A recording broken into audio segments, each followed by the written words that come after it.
Welcome back to Decentralounge, brought to you by GlobalStake, your truly decentralized SOC 2 Type 2 certified institutional bare metal blockchain infrastructure provider. I'm your host, Ryan Hazinski, head of protocol partnerships, along with my co-host, Wyatt Clancy, our VP of growth. Today, we're excited to be joined by Marcus Mazur, growth lead at Ava Labs. Marcus brings a unique blend of strategic growth experience and community-centric thinking to one of the most active teams in the blockchain space. At Ava Labs, he focuses on connecting builders, users, and partners with technologies and platforms that are expanding access to decentralized finance and Web3 broadly. Ava Labs is the core development organization behind Avalanche, a high-performance, scalable smart contract platform designed to support decentralized applications, custom L1 blockchains known as subnets, and global asset digitization. One of the products Marcus is closely involved with is Core, a unified Web3 command center created by Ava Labs that lets users interact with digital assets across multiple networks, bridge between chains, swap tokens, access DeFi and NFT applications, and manage portfolios, all from a single intuitive interface. Today, we'll talk about Marcus's journey into blockchain, his perspective on growth and adoption in a rapidly evolving ecosystem, and how products like Core are helping streamline and democratize access to Web3 for users of all experience levels. Marcus, welcome to Decentralounge. Why don't we just start off with your story about how you got involved in this industry? Yeah, thank you so much for the grand intro, Ryan and Wyatt. It's such an honor to be a part of this podcast. It's super awesome to talk about my experience and where I've come from. So we can kick the timeline back about 4.5-ish years ago when I got my start within crypto specifically. So I was a fresh college grad living out in New York City, doing actually real estate for about 2.5-ish years, underwriting loans, enjoying the fast-paced lifestyle before things kind of took a change. In late 2021, early 2022, I actually had a career pivot into my first job within crypto, which was Pinata.cloud, which was IPFS infrastructure for NFTs. So we sold enterprise software to basically the top NFT marketplaces. You can kind of think of your Class A names, OpenSea, LooksRare, Rarible at the time, and just really getting my toes into the world of crypto and therefore Web3. And this was, kind of the entrance of my trading background from a little bit of the equities markets in 2020 as, everyone was locked from home and we were all looking for kind of the introduction to financial markets and everything that was happening online. And then that found me into NFTs late 2021 on Solana. So NFTs from a Pinata's perspective was super interesting. Was able to travel and meet some people around the world tour, start to hit the road a little bit, and really just dip my toes into what business development looks like from the inside out. And that was kind of the genesis of the beginning. Well, incredible. You've certainly had a wide journey that's taken you a lot of places. How did you get to Ava Labs then? I mean, obviously starting off with something like decentralized storage and IPFS to NFTs, how do we get to the current role? Yeah, so that was on the network level. And I think the infrastructure, being a non-technical guy myself, was really a fun spot to see from the inside out, right? I was more in the financial background, wanted to learn more about trading, in which case I translated my experience from Pinata.cloud into a DeFi protocol. So we actually did NFT lending. So we were underwriting loans specifically against CryptoPunks. And that was a very interesting position. It was more of a institutional investor relations type management role, in which case I was basically the CryptoPunk steward. I would go around the world traveling to different events and basically asking one of two things. Number one, would you like to take a loan against your CryptoPunks? And number two, did you have any capital to basically underwrite the loan? So we did actually $100 million plus of volume while my time was at MetaStreet was the protocol level. And it was super interesting, again, diving deeper into the NFT community, seeing where all these people came from an entrepreneurial background to doctors, to lawyers, to really anything. I feel like CryptoPunks, even still today, maybe by boarding Bored Apes and into Pudgy Penguins as far as an NFT community, is probably the most diverse that I've seen within my time at crypto. Just some very, very special people, some super awesome memories. Like I said, getting to know these investors and these participants into the marketplace, and really wouldn't trade my experience for anything. So the DeFi side of things, getting more into the tranching of loans, the bonds, and being able to spin into some Pendo products as we blasted out to different protocols on Base and etc. We had some really special founders with their mindset on the origination side that really evolved the marketplace. And I think they actually were maybe too ahead of their time as many such cases within crypto, but incredible learning experience. And again, it was the furtherment of the business development side for myself. Was able to learn more, and then that translated to another position within a venture capital studio. So outright trading for about 6 to 8 months, basically on the meme coin craze and everything on the liquidity side of the desk. And that was really kind of my table stakes into the entry level of somewhat the professional side of trading. And that was a different experience from where I've been really on the retail and the consumer side of trading overall. And that was super fun. Was able to learn an awful lot. The Trump coin came out in January of 2025, and that was basically kind of the beginning of the end for the trading side.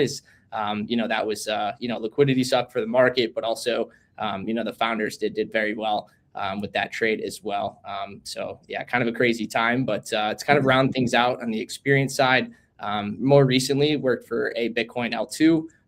Basically focusing on the Bitcoin bond side of the market, as I felt like Bitcoin was kind of my last untapped, resource within the crypto conversation, and really just wanted to learn what it was like from a collateral asset, and also where this industry seems to be moving on the traditional finance, the entrance of new capital, green lighting from regulation and compliance standard, etc. Has really opened up the floodgates on the capital side to a new market. And it was super interesting. So that was more on the network level, institutionalized.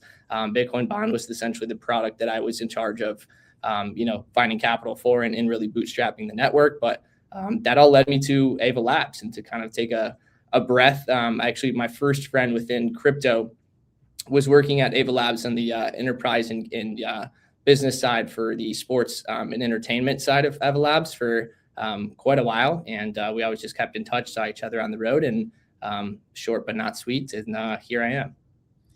So question for you, coming from the traditional finance background, New York City, kind of fast-paced life that you mentioned, and moving into 3 or 4 different great experiences within crypto pretty quickly.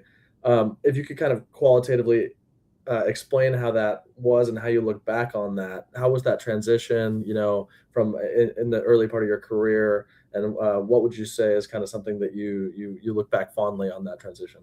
Yeah, it's a great point. And I feel like the whole reason for being in New York City was just, an appetite for life, a hunger for, the fast pace of the city, and everything that I was learning in undergrad was just, I wanted to be in New York. I wanted to be at the center of it all. I feel like New York is still the capital of the world. And it's interesting now watching the development within the crypto side, but I felt like it really got me adjusted to the pace, right? Commuting down to work, being in person and really contributing to the entry level side of New York City gave me, I feel like, the appetite for what was to come for the crypto industry and how fast everything moves, because especially on the entry level for business development, like it was drinking from a fire hose for probably the entirety of my first year, and trying to understand not only from the development of the industry, but also keeping up with prices, because we were in some version of a bull market, although it was kind of starting to end. But I feel like it just really got me adjusted to the speed. And that's something I still probably carry today that I'm very thankful for, and just kind of keeping that ambition and passion for the space that allowed me to kind of rapidly grow. And I think it's a beginner's mindset constantly, and trying to put yourself back at square one and be a student of the game and a student of the industry. And, I think that really propels anyone for this type of a career, and how quickly it can move, despite having some changes within the recency, right? So I can't thank New York and kind of that DNA for, everything it's given me today, because without it, I think there would be a lot that probably gone over my head. So extremely thankful.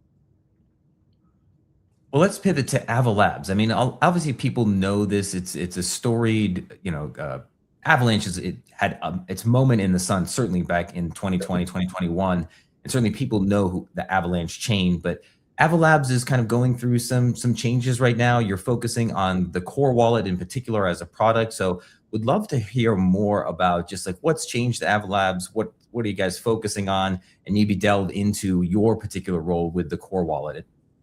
Yeah, 100%. So I think the foundation of what led me ultimately to Avalanche and the team at Ava Labs was just their professionalism. I think it was something very endearing, again, from knowing Jake from the genesis of my journey all the way to, I've been to a handful of their events, and every time I walked away, I was just like, man, what a great experience. They're super intentional about who's in the crowd, who's speaking, why they're there, their purpose for being there. And it was just a very collaborative, welcoming environment. And I really never forgot it. And that's something, on the business side, I try to leave, every interaction on the better side of doing business together, is I feel like it can also be transactional at the end of the day, but really having that personal touch and those relations was just something, I always kind of like yearned for. And was very happy I got to find my way back and be a representation. But you're right. I think Avalanche and, the L1 story has been extremely interesting to watch, and especially over, my short duration of entering in 2022. But things are changing. And I think that's very evident, not only within the price action and what's happening in the markets, but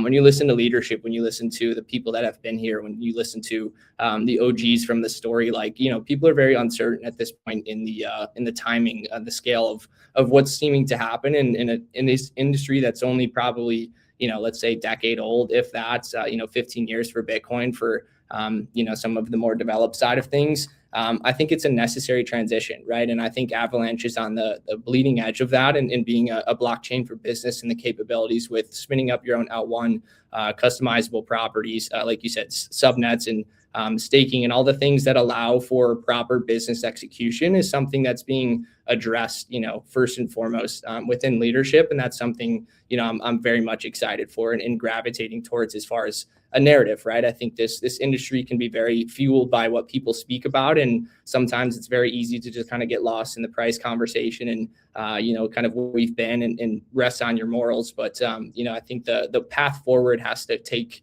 courage at the end of the day. And I think what we're building at Ava Labs, and therefore Core, is part of that conversation. And really at the end of the day, the fundamentals of the ecosystem and what's been built, since inception is why I'm so excited, right? There's so many tools and opportunities, and, I've only been in the role for about 4 months at this point, but I got work to do, being on the growth side, and the expansion of this product, which is also new for myself, has been a blessing. I think coming from the DeFi background and more the capital side of things has been fun, but to have something tangible and to say, you can go download this product today, you can get your hands on it from an interface and a user experience, within a couple of minutes, it's awesome. And then really trying to just pave the way forward for, where I've been. What do traders want today? What's native on the application side? What's going to work as far as a business model, are all kind of like complex problems that I now have the opportunity to try and, to solve, really. And that's the fun part of this opportunity so far. Well, what are some of the problems that you're trying to solve, right? I mean, I know you come in with a very fresh sort of acumen, the way you're looking at things, trying to grow revenue for Avalanche. They're clearly very focused on sort of the enterprise and bringing on big institutional clients and businesses to run on the chain. I mean, obviously, Avalanche has had some legacy success with, I think Onyx was built on, which is a JP Morgan, chain built on Avalanche. So the tech is obviously easily adopted, and I'm sure Core is going to be a pun intended, I guess, core part of that, an essential piece in that. So is that something that just you're trying to reach out and show them what Core is capable of? Because it really is, as someone who uses this wallet myself, for my own Avalanche personal holdings, I love sort of the interface and how it's just a one-shot view of your entire portfolio, where your staked assets are and everything else. So is that part of what you're doing in trying to entice businesses onto the chain, to show them the product offering and what Core sort of enables? Yeah, and I think that's really kind of our differentiator within the market, is really having the roots of the OGs and the retail client base, and having the traders, but also having a view and an optionality for what's to come. And I think that's a very fun conversation to have, because we have the tools of, like you said, the DeFi primitives, the lending, the borrowing, the trading from the application standpoint, all a given at this point, right? We're bringing some new features to market within hopefully the next month or two that I think, our community has been clamoring for quite a while, as the development is pretty obvious on a couple of the applications. But like you said, it's really the institutional, and where's the new capital coming from? What primitives are they looking for? And a lot of that comes down to trust and risk, right? Of having that traditional background and spending some time in the conversations of where capital is going to come from. Like, these aren't products that they're going to say, hey, there's no, insurance behind these products. Like, I'm okay with spending 7 figures into the deposit side. Like there has to be assurances and there has to be guardrails for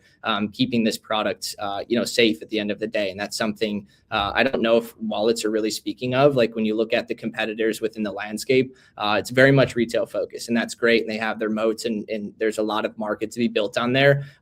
Take Robinhood as kind of like your bleeding example for the TradFi space in the retail sector, but I don't really know if anyone's doing the institutional correct. And that's something we see as an opportunity as far as the landscape. But we have to have the fundamentals within the features to bring those, conversations to the table, because our BD side of things with Morgan and Olivia and what they're doing with the RWAs and, tokenization and real world credit and payments and all of these things kind of bundled into one product. It's going to take time, right? At the end of the day, like these are not features that are going to, snap your fingers and be ready to go instantaneously. But, I'm just trying to do my best to give them a product to be able to offer these institutions for what we're currently seeing. Well, so to follow along that point, if you could snap your fingers and you could whittle it down to one or two products that, you say 12 months from now, these are live, active, and onboarding people, clients, et cetera, what would those products be, and what are you kind of most excited about?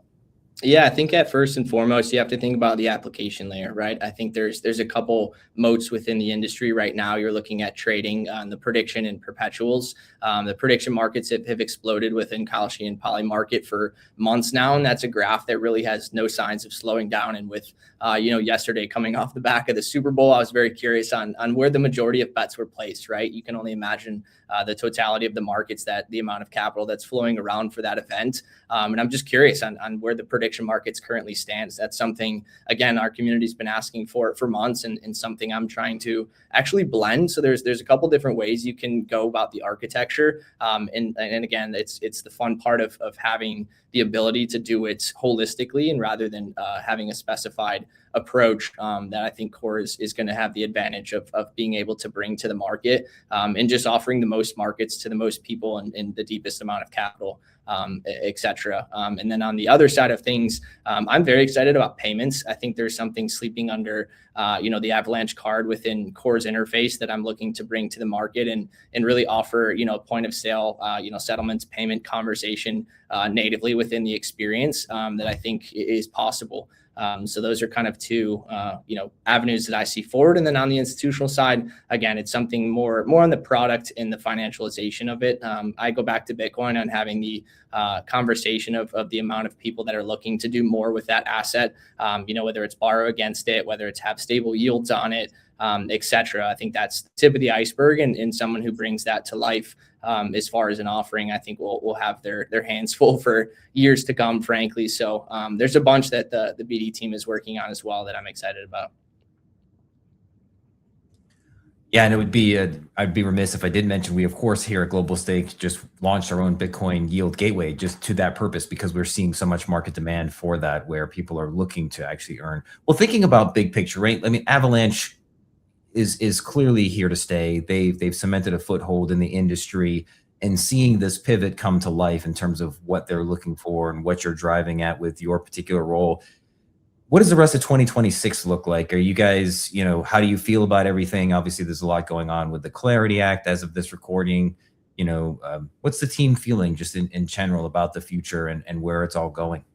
Yeah, I think the capabilities from, our team side of things could not be more confident. And again, it's bringing the features that exist on Avalanche to life, with also the blend of what's to come within the transition of the market, that leaves us incredibly inspired. Like, I think we wrap up each meeting of just adding to the roadmap day in, day out of saying there's so much to be done here. There's ample opportunity within the marketplace. And again, it's really just kind of finding what's going to work. I think there has to be a patience to the strategy of allowing the market to develop on the regulation and the compliance side. But the efficiency of what's possible is kind of really where we're leaning for 2026. And I think the underlying tone is business, right? This has to be a maturity step for the entire industry. We have to go back to things that generate profit and have a form of revenue to be able to show long-term, survivability, number one, but longevity. I think it's time to kind of return to business fundamentals and really act upon that in an intentional way